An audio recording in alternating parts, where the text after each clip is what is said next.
be done or table this until the next meeting.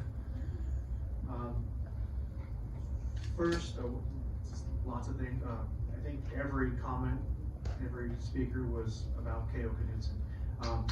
First, there's zero intent to remove magnet seats or diminish the magnet program.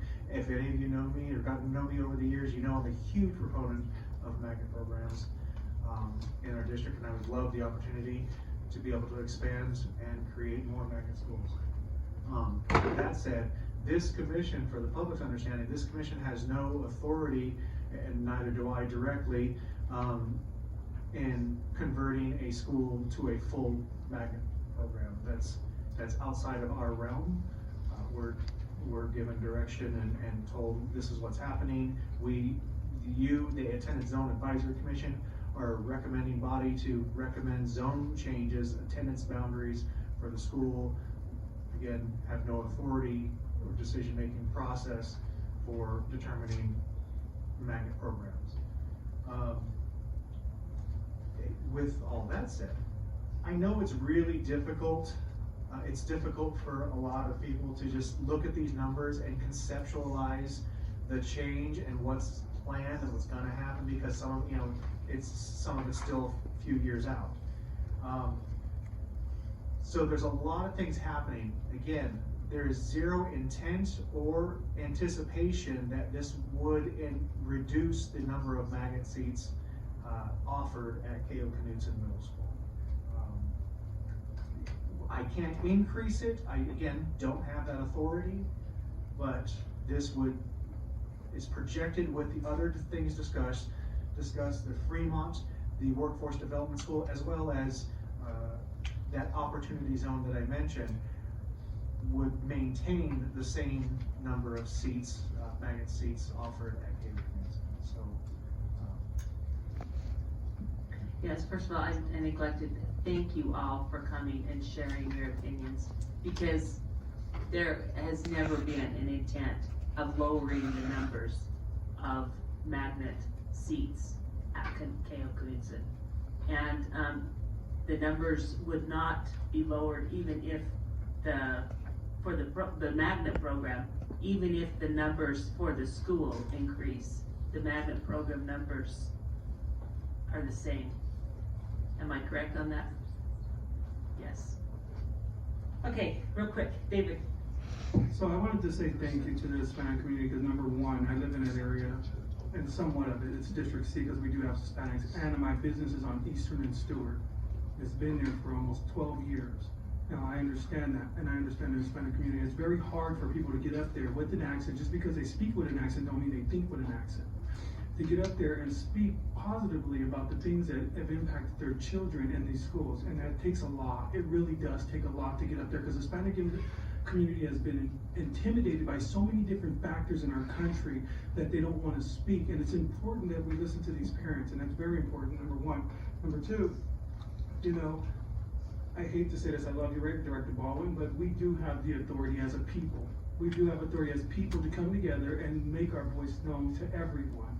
And as a commission, as an administration, whether they agree or disagree with what is going on, we do, as a whole body, can say, no, we don't want this, and we can make magnet schools, because I fought for almost 12 years for Charles I. West Prep Elementary to get built. And everybody told me when pigs fly, and I looked at them and I said, well, go get a pig and throw it off the building, because you're about to see one fly.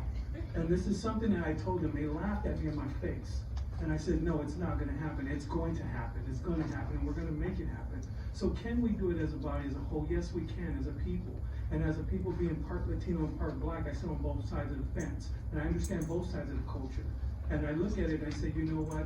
Don't listen to the nay and no. That's not how it works. If you want to make your school a magnet school, you fight for it. And you fight for what you believe in. And I don't care what nobody says and how they say things. I want to thank all the parents and the staff and the dance studio teacher that came down here, because it takes a lot. And I wish that if we do put this on the next agenda item, that we make it first, so the parents that didn't get to speak, that have an opportunity, because this is the working class we're talking about. We're not talking about the 7 figures on the other side of town, or the 6 figures on the other side of town. We're talking about the working class people here that come and they waste their time, or utilize their time, not waste their time, utilize their time to be here to speak for their children on behalf of their children.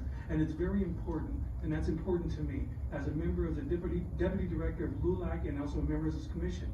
You know, I stand on the side of all, and that's where it should be, because I have 7 children, and I understand taking away from magnet children and taking away from them is not conducive, and I don't care what anybody say. Thank you.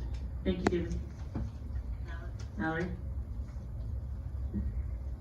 I've got a lot of questions. It's gonna go over one, so I'm going to try to make this as succinct as possible. Mr. Baldwin stated that we don't have, it's not in our purview to create or magnet programs to add more seats, to restrict seats. But at the same time, we do hold the pulpin in regards to the amount of geographically zoned students that we're placing into these schools. And I heard a lot of the concerns from the parents of the more zoned students you put in this school, regardless of whether or not it's the amount of magnet seats will decrease, it does affect a school's environment. It also sounds as though there's not enough magnet seats available at KO Knudson right now. And I realize that that's not in our purview to change. But once again, we don't operate in silos, and we do influence the work of other committees, other commissions. And here we are in the northwest part of the town trying to adjust schools so that we show that all of the middle schools are at or over capacity to influence the building of a new school in the future. Well, we should be positioning these schools as well to receive the programs, to be positioned to show the need for these types of programs. And if we are going to put Knudson at a capacity that is potentially going to restrict the amount of seats for the magnet program, then that, I have a huge concern with that.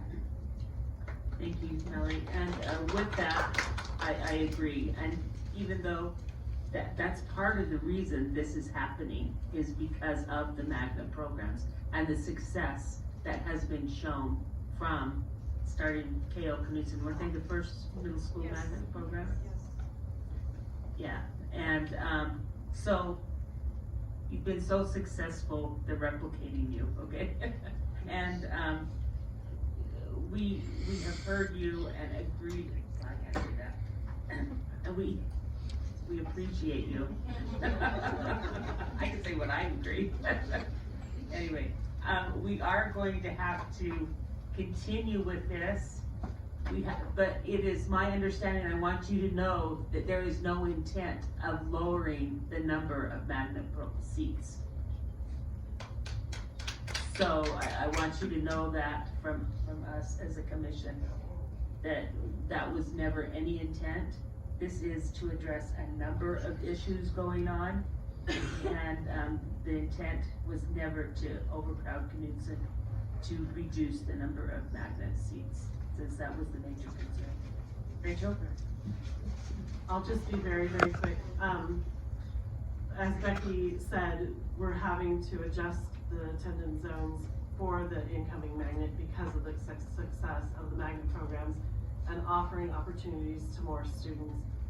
We greatly appreciate you guys taking your time out to be here. I've heard your mariachi band perform, and it's incredible. It's very inspiring.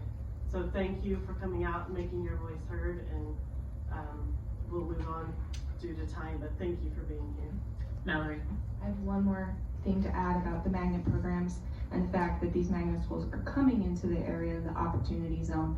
And I just want to point out that they are not the same as the magnet programs being offered at KO Knudson and the workforce development school that is coming into play right there. And once again, my concerns with inequity in the community, and that you don't hear of workforce development schools, magnet programs necessarily being developed in the most suburban parts of our community. And we are seeing a need, and and I know this is out of our purview, but wanting to provide opportunity and choice to families in that area should not be solely dictated by workforce demands. Those students deserve the right to follow the career path of their choice, and it should not, their future career should not be dictated by their zip code, and that there is a workforce development school in close proximity to their home. And if arts is their choice, then there should be more arts programming available. Thank you.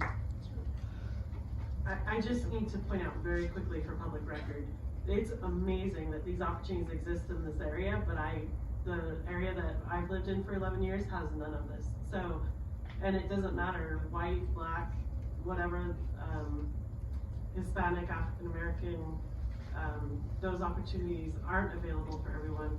I wish we could make that available. That's the purview of another group, but it's amazing they're available in this area. I'm excited for your kids. My kids would be jealous. Thank you. Okay, we'll move on to, agenda item 3.07, calendar dates and